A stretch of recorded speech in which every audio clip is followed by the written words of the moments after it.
İsterim Süleymaniye bizim insanlar büyün lazım kabul etsinler. Her bir para alsan gelir köylere biz yapalım yani biz onları kaybetmeyelim. Düzelim kendi köylerimizi, düzelim kendi kültür evlerimizi, düzelim kendi yollarımızı, yapalım yani yaşamak burada uşaklara da, yaşlılara da olsun daha uygun. Problemimiz her zamanki gibi bugün hani bizim Sovyetnikle, bizim komisyalarımız her zaman kendilerine yanlış bir taktika uyguladılar. Niçin hani bu çalışmalara göre, bu taktikaya göre bugün biz görüyoruz, köy görüyor. Hani köy kaybeder, köy ilerlemeyer, köyde bir şey yapamayız. Kendi bakışta hep öyle de açıkladılar nasatçılar kim sayır hani bu kurulan durum köstek koyar köyün ilerlemesine hem bu uğurda lazım kompromis bulunsun. Bu kurulan duruma benim bakışım öyle. Hani nasatçılar gelmediler. 3 gün sıra vardır bizi çağırdılar büdjet komisyanın oturuşuna ama benden hem Barbaras Fyodor'dan kara kimse gelmedi. Biz de hep öyle başka nasatçılar işleriz, Bolninsa'ya gideriz. Kendi soruşlarımız var ama biz bırakırız onları bir tarafa da savaşarız gelmek ki köye taisla çıkışlar olsunlar.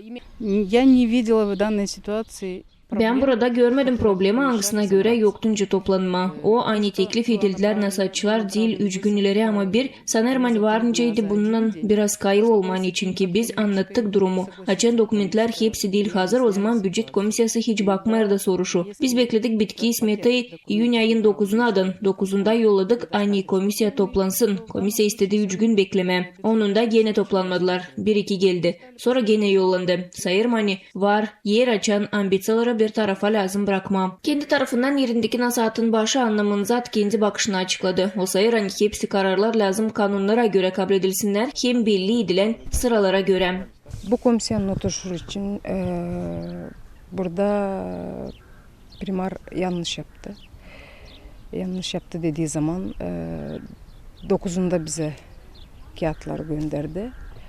Dokumentleri. Ama 9'unda gönderdiği zaman biz 12'sinde gelip bu oturuş için toplanalım lazımdı. Kendi bakışlarını bu soruşta söylediler nasatçılar da kim nişanlar hani her bir soruş lazım detalli bakılsın.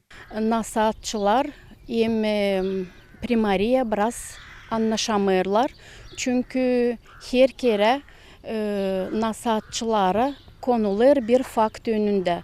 O yüzden ben sanırım hani biz lazım biraz savaşalım, beraber çalışalım da bizim köyümüz olsun daha güzel ilerlesin, hem bitsin bu konflikt bizim aramızda. Если говорить о нашей работе, я даже не предполагала. Yer söylerseydik bizim işimiz için ben hiç yoktunca düşüneyim de hani yerindeki nasatın hem primari administrasyonun beraber çalışması böyle olacak. Sayırım hani oturuşlar benzemezler halis oturuşlara. Niçin ki var kanunlar, istemekler her bir nasatçıya, nasatın başına. Onlar hiç bakılmadılar. Bir de oturuş bende bırakmadıysa aklıma getirmeleri hem barış, nerva olarız hem beğenmeriz işimizi.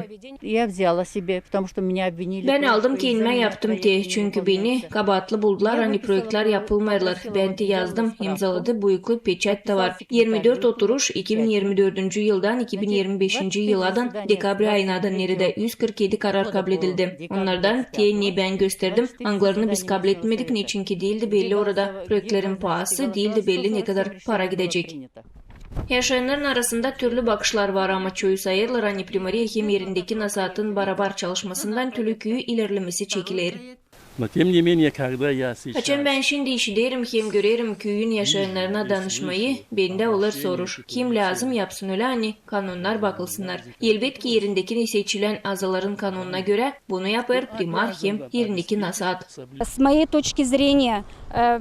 Benim bakışıma göre kimseyi primarın işine köstek koymaya lazım oturma, kendi işini yapma hem aslıya çıkarma onu ne adandı. Yaşayanlar umut ederler hani yerindeki kuvvetlerin arasında anlaşmamaklar geçecekler de beraber çalışmak doğrulacak bütün köy için önemli soruşların çözülmesine. Anna Karapira, Leonid Arfanuz, GRT Haberler.